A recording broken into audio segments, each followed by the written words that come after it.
Good morning dear students, welcome back to your class. आज हम पढ़ेंगे सबसे इम्पॉर्टेंट और एकदम नॉलेजेबल टॉपिक आपके करिकुलम का। सीबीएसई 12th कॉमर्स वाले बच्चे जो कि बिजनेस स्टडीज़ पढ़ना चाहते हैं और उनमें चैप्टर 9 जो है आपका वो फाइनेंशियल मैनेजमेंट का चैप्टर है।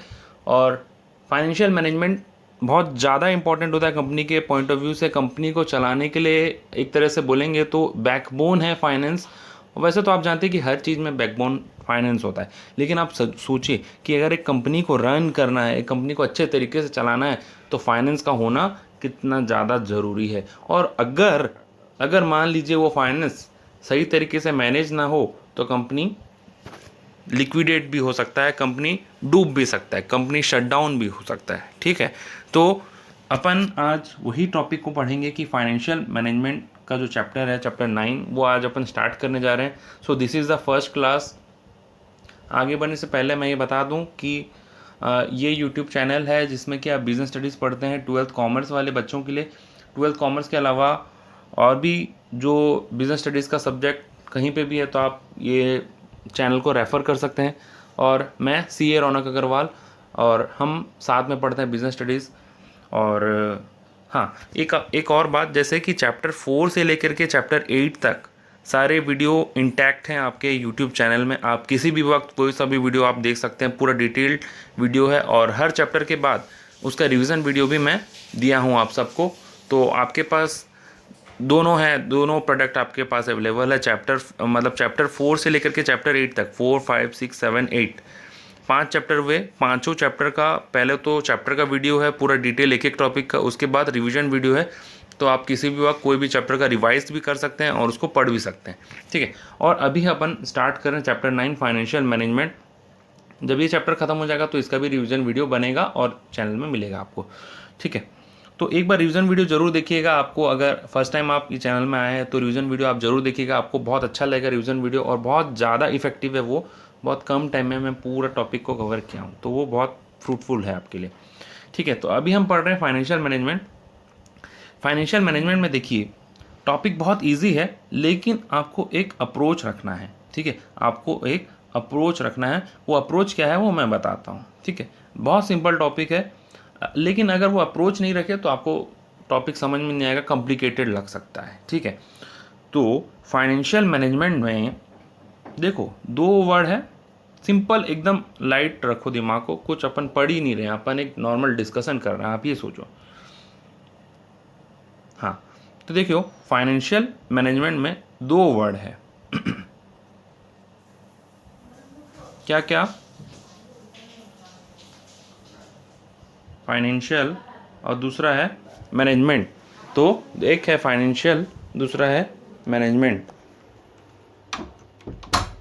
तो फाइनेंशियल मैनेजमेंट में दो वर्ड अपन देखिए, एक है फाइनेंशियल, दूसरा है मैनेजमेंट। तो फाइनेंशियल मैनेजमेंट क्या रेफर करता है? देखो, फाइनेंस का मैनेजमेंट सिंपल वर्ड में अपन देखें अगर इसको, तो ये है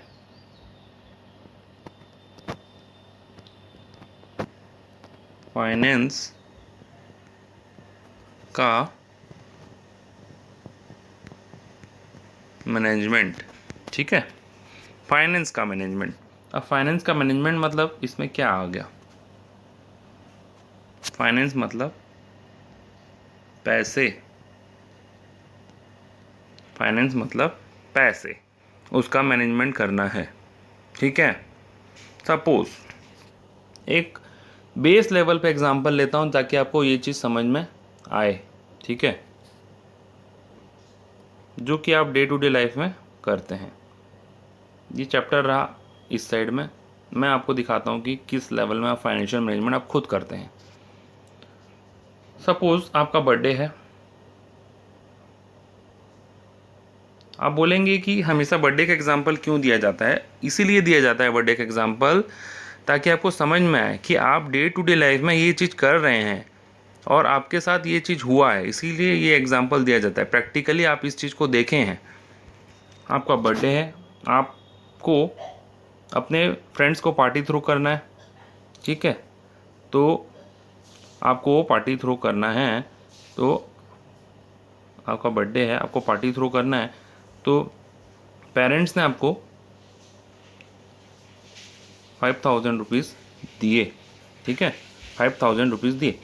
उन्होंने बोला कि जितना यूज़ होगा यूज़ करना और बैलेंस को रिटर्न करना, ठीक है।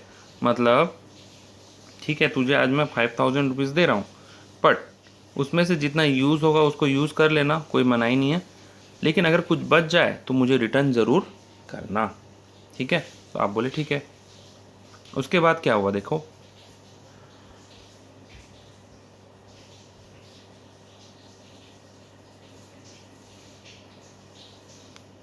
उसके बाद हुआ ये कि आपने प्लानिंग किया कुछ। देखो अब सारा चैप्टर लिंक्ड है, ठीक है। आपने प्लानिंग किया कि मैं, चलो हम 4 फ्रेंड हैं, 4 फ्रेंड हैं हम, 4 फ्रेंड हम जाएंगे रेस्टोरेंट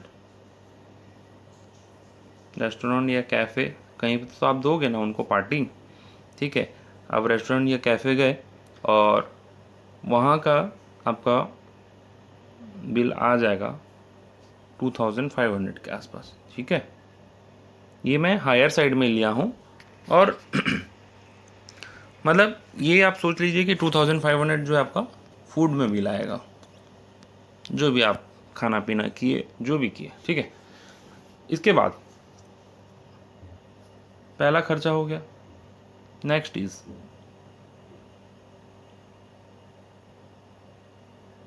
दूसरा, आपको उनको रिटर्न गिफ्ट भी देना है।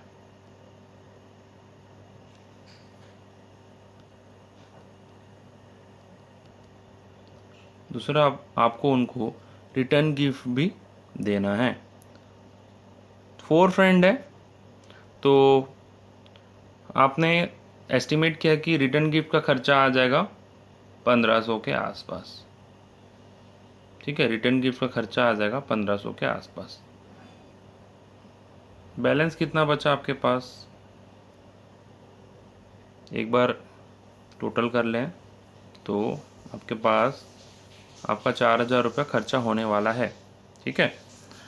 आपके पास 1000 रुपये बचा है। अब 1000 रुपये में से कुछ काम आपका बाकी है।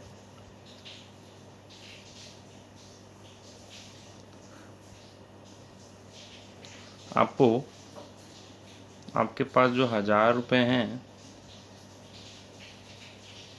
कुछ काम बाकी है आपका।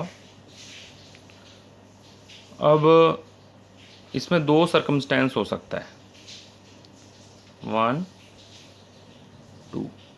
पहला सर्कमस्टेंस ये हो सकता है कि आप फुल यूटिलाइज कर लो, इसको फुल यूटिलाइज कर लो, ठीक है, और पेरेंट्स को कुछ भी रिटर्न ना करो।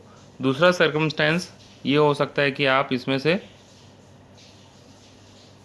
500 रुपीज़ यूटिलाइज करो केक वगैरह में, और बैलेंस 500 अपने पेरेंट्स को रिटर्न कर दो, ठीक है। बैलेंस 500 अपने पेरेंट्स को रिटर्न कर दो। आप मुझे बताइए नॉर्मल एक सोच करके कि किस सिचुएशन में पेरेंट्स ज़्यादा खुश होंगे। सोचो। अरे एकदम ऑब्वियस सा रीज़न है कि सिचुएशन नंबर 2 में पेरेंट्स ज़्यादा खुश होंगे ना। ऑब्वियस सा बात है, क्योंकि आप उनको 500 रुपीज़ रिटर्न कर रहे हो।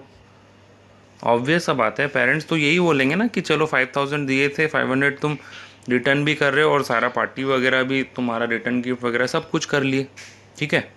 तो समझदारी वाला सिचुएशन कौन सा, सेकंड सिचुएशन, ठीक है। और पेरेंट्स किस में खुश होंगे, सेकंड में। अगर पेरेंट्स खुश होंगे तो क्या होगा, नेक्स्ट टाइम आपको जब भी आपको कोई बर्थडे वगैरह होगा तो आपको खुशी से पैसे देंगे, और भी ज़्यादा भी दे सकते हैं। ये 5000 की जगह ये जो 5000 है इसकी जगह ज़्यादा भी दे सकते हैं, क्योंकि उनको पता है, उनको भरोसा हो गया आपके ऊपर कि चलो आप पैसे का सही इस्तेमाल करना जानते हैं। ये मेन बात है, ये पैसे का सही इस्तेमाल करना आप जानते हैं, उनको ये चीज़ भरोसा हो जाएगा और वो उस भरोसे के दम पर आपको फ्यूचर में और भी पैसे देंगे, जिससे कि आपका बर्थडे और भी अच्छे तरीके से सेलिब्रेट किया जा सकेगा। ठीक है, लेकिन ये पहला सिचुएशन में देखो, अगर आप फुल यूटिलाइज कर लेते हो तो इससे होगा क्या, पेरेंट्स खुश नहीं होंगे। ठीक है, पेरेंट्स को ये नहीं लगेगा कि चलो ठीक है यूज़ कर लिया, बट वो खुश नहीं होंगे, उनको ये नहीं लगेगा कि चलो समझदार है। ठीक है, तो लाइकवाइज ये एग्जांपल को याद रखेंगे आप। कंपनी में भी एक मिनट इसमें कंपनी में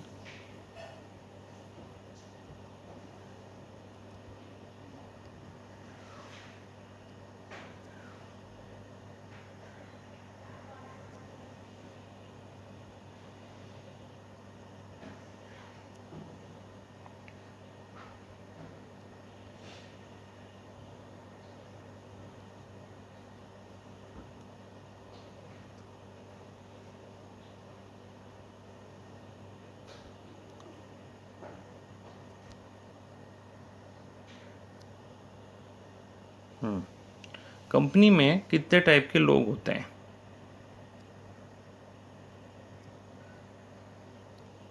एक कंपनी में कितने टाइप के लोग होते हैं? कितने टाइप के मतलब, जैसे मान लीजिए ये है कंपनी, इसमें 2 टाइप के लोग होते हैं, बेसिकली 2 टाइप के। ठीक है, एक होते हैं मैनेजर्स जो कंपनी को मैनेज करते हैं, दूसरे होते हैं ओनर्स। ठीक है, बेसिकली 2 टाइप के लोग होते हैं। अब ओनर्स में भी 2 टाइप के लोग होते हैं,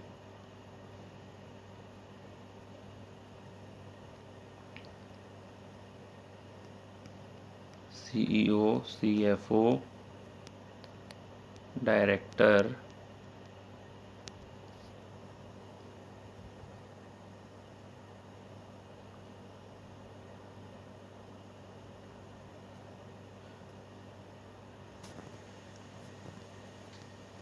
और दूसरा होते हैं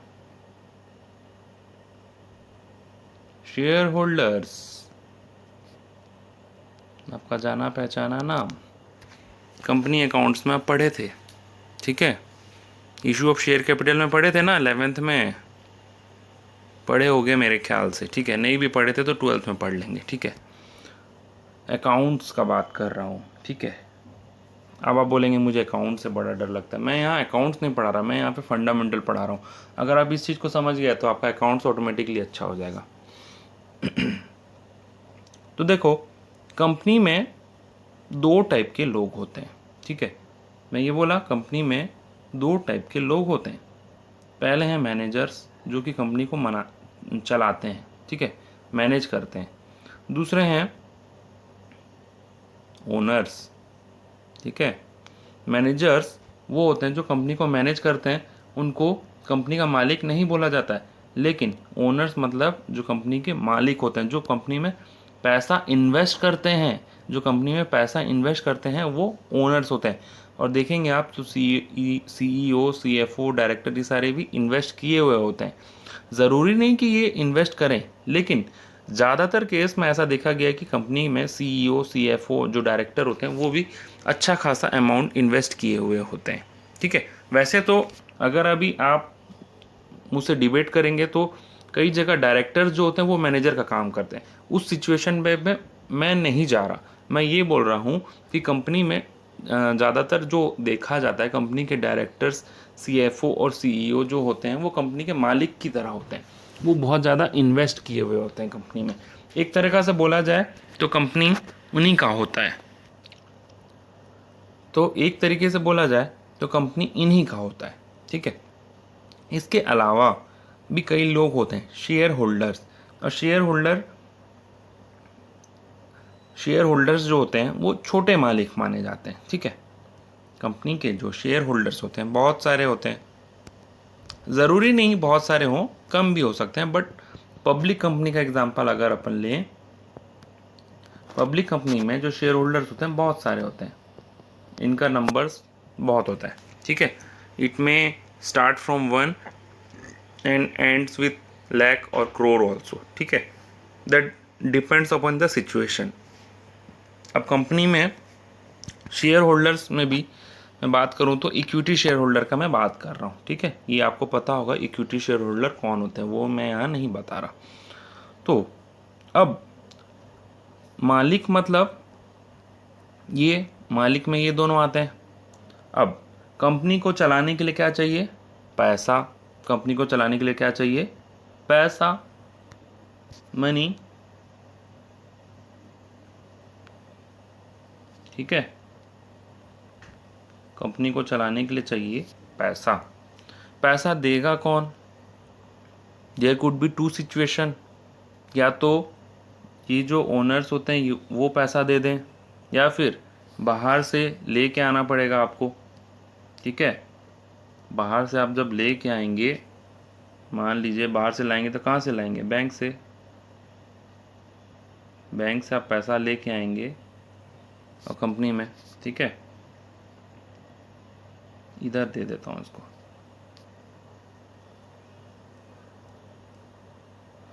जो पैसा या तो बैंक से आएगा या तो मालिक देंगे, ठीक है। जो बैंक से आएगा वो रेड कलर, जो मालिक देंगे वो blue colour.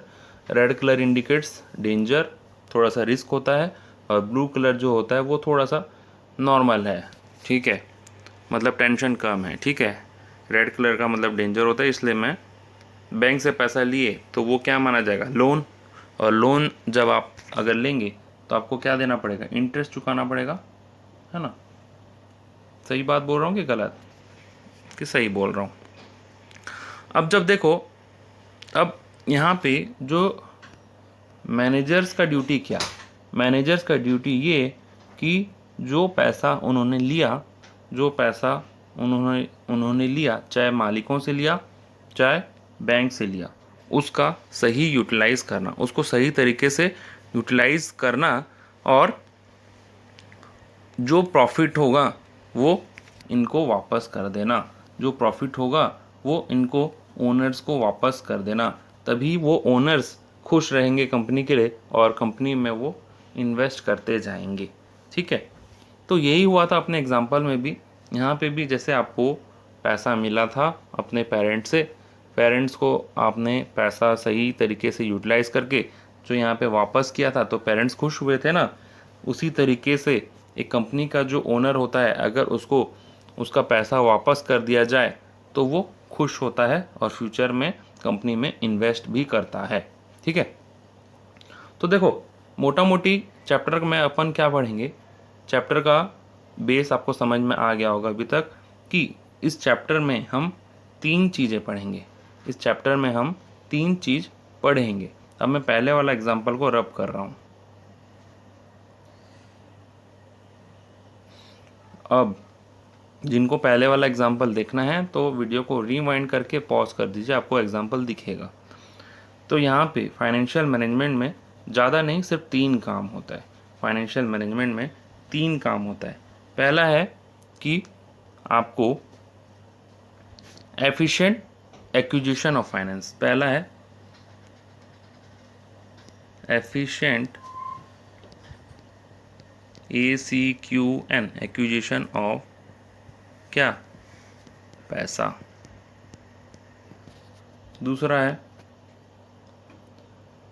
Efficient utilization of what? पैसा। Third thing is what? Distribution of profit. Distribution of surplus. Surplus बोलिए या फिर प्रॉफिट बोलिए। तो ज़्यादा काम नहीं करना है फाइनेंशियल मैनेजमेंट में। 3 ही काम है।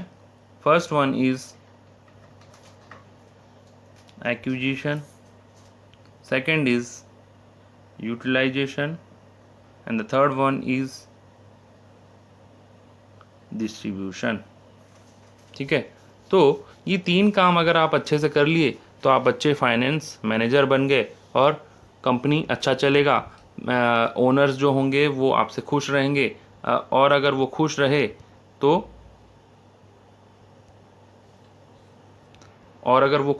तो वो ज़्यादा इन्वेस्ट करेंगे तो कंपनी आगे जाएगा।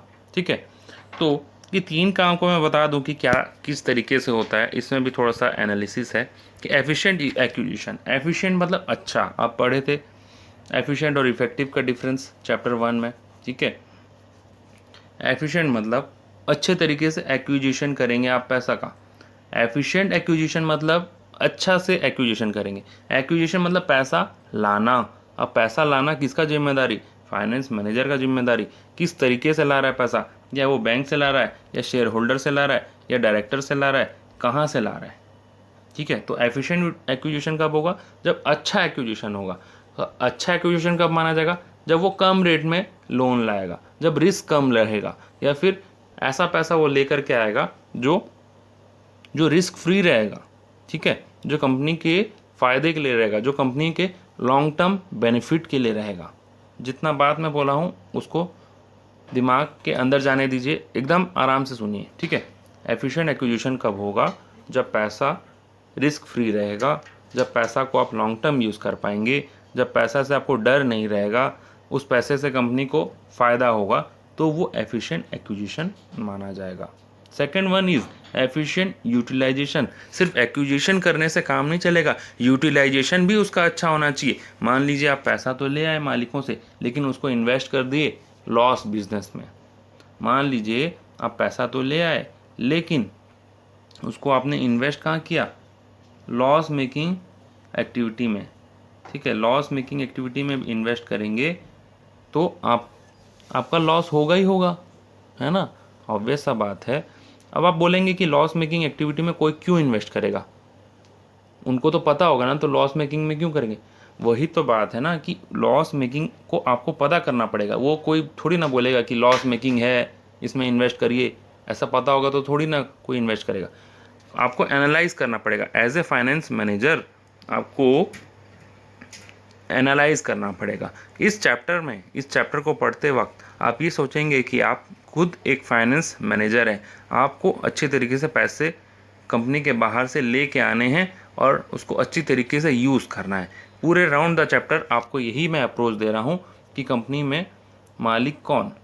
मालिक हैं share holders, CEO, CFO, director, ये सारे मालिक हैं। और मैनेजर्स जो है वो मैनेजर एक दूसरा आदमी है या फिर सेकंड पर्सन है।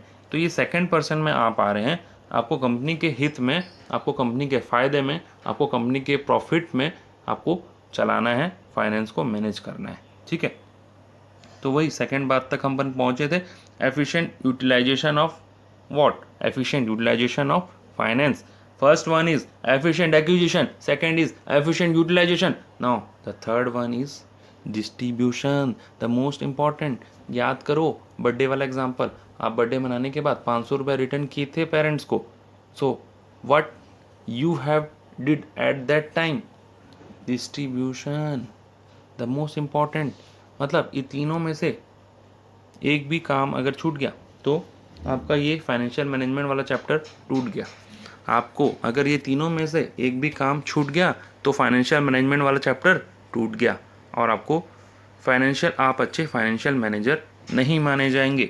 आप अच्छे फाइनेंशियल मैनेजर नहीं माने जाएंगे। आप बोलेंगे कि अगर नहीं माने जाएंगे तो कोई बात नहीं, हम तो BST पढ़ रहे हैं।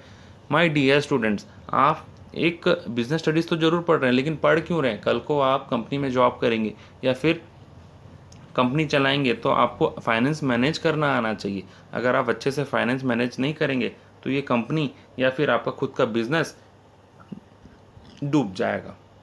ठीक है, so financial management concern with 3 things: efficient acquisition, efficient utilization and distribution of surplus और प्रॉफिट। जो 500 रुपया जो सरप्लस था वो आपने रिटर्न कर दिया इज्जत से पेरेंट्स को। उसी तरीके से यहाँ पे कंपनी में जब आप बिज़नेस करेंगे, अच्छे तरीके से पैसा यूटिलाइज करेंगे, एक्वायर करेंगे, लेके आएंगे। और सेकंड है उसको अच्छे तरीके से यूटिलाइज करेंगे। यूटिलाइज करने के बाद यहाँ पे आपने लॉस में मेकिंग में नहीं, प्रॉफिट वाले धंधे में इन्वेस्ट किया प्रॉफिट वाला धंधा से जो सरप्लस आया वो इनको दे दो भाई, तभी ये खुश रहेंगे और आपकी कंपनी को आगे बढ़ाएंगे। और शेयर होल्डर्स को भी दे दो कुछ हिस्सा, कुछ पैसे का कुछ हिस्सा, उसको क्या बोलते हैं हम? डिविडेंड। क्या बोलते हैं? डिविडेंड, पता होगा आपको, ठीक है। शेयर होल्डर्स को जो प्रॉफिट बांटा जाता है उसको क्या बोलते हैं? डिविडेंड, ठीक है। तो शेयर होल्डर्स को डिविडेंड दे दो, मालिकों को पैसा दे दो, वो खुश हो जाएंगे। वो खुश हो जाएंगे तो कंपनी भी आगे बढ़ेगा, कंपनी आगे बढ़ेगा तो आप भी आगे बढ़ेंगे। आप कौन? मैनेजर। आपके अलावा दूसरा आदमी कौन है कंपनी में? ओनर, ठीक है। समझ में आया? आई होप कि आपको फाइनेंशियल मैनेजमेंट का जो बेस है वो समझ में आ गया होगा। इस चैप्टर में करना कुछ नहीं है, इस चैप्टर में हमको करना ये है कि फाइनेंस हम कहाँ से लेके आ रहे हैं, उसका यूज़ कहाँ कर रहे हैं, और प्रॉफिट डिस्ट्रीब्यूट कर रहे हैं या नहीं, प्रॉफिट डिस्ट्रीब्यूट कर रहे हैं या नहीं, ये चीज़ हमको करना है। ये चीज़ हमको अच्छे तरीके से करना है ताकि कंपनी चलता रहे और हम भी आगे बढ़ते रहें, क्योंकि कंपनी चलेगा तभी तो आप मैनेजर आगे बढ़ेंगे ना। कंपनी अच्छा ग्रोथ किया तो आपको भी अच्छा सैलरी मिलेगा। आपने ओनर्स को खुश करके रख लिया तो ओनर्स आपका सैलरी इंक्रीज़ भी कर सकते हैं, आपको प्रमोशन भी दे सकते हैं। समझ में आया? वही बात है, ये तीन ही चीज़ को आपको याद रखना है। क्या? First one is efficient acquisition, second one is efficient utilization, and the third one is distribution of surplus. मतलब अगर आप तीन वर्ड को पकड़ लिए, acquisition, utilization, distribution, acquisition, utilization, distribution, ये तीन वर्ड को पकड़ लिए तो हो गया फाइनेंशियल मैनेजमेंट, ठीक है। क्लियर है? आई होप आज आपको ये टॉपिक क्लियर हुआ होगा। देखो आज ज़्यादा नहीं पढ़ना है अपने को, इतना ही समझना है, इतना ही अपन पढ़ रहे हैं, इतना ही चीज़ को आप सोच के रखिए। नेक्स्ट क्लास में हम आगे बढ़ेंगे, लेकिन ये क्लास बहुत इंपॉर्टेंट था। आपको ये अगर समझ में नहीं आया तो आप वीडियो को दोबारा से देख लीजिए, और ये चीज़ अगर आपको समझ में आ गया तो आपको आगे चैप्टर में दिक्कत नहीं होगा, आगे चैप्टर में अप्रोच मिल जाएगा। अप्रोच क्या है वही बता रहा हूँ बार बार। दो इंसान है कंपनी में, एक है मैनेजर दूसरा ओनर, एक है मैनेजर दूसरा ओनर। मैनेजर्स कौन? जो कंपनी को मैनेज करते हैं, उनको प्रॉफिट नहीं चाहिए, उनको चाहिए सैलरी, उनको चाहिए सैलरी। ओनर कौन? ओनर मतलब जिन्होंने पैसा इन्वेस्ट किया हुआ है कंपनी में, उनको प्रॉफिट चाहिए, ठीक है। तो मैनेजर्स ऐसा काम करें, ऐसे तरीके से पैसे लेके आएँ, ऐसे जगह में उसको इन्वेस्ट करें, ऐसा यूटिलाइजेशन करें ताकि प्रॉफिट ज़्यादा हो और इनको बांट दिया जाए, ठीक है। जिस तरीके से आपके पेरेंट्स को आप जब पैसा रिटर्न करते हैं तो वो खुश होते हैं, उसी तरीके से कंपनी के ओनर्स को जब हम पैसा रिटर्न करते हैं in the form of profit, in the form of dividend, तो वो भी खुश होते हैं, ठीक है। So that's all for today's video. Chapter 9 part 1 ये था, और फिर नेक्स्ट क्लास में हम आगे पढ़ेंगे। Thank you for watching this video. Have a nice day. Bye bye.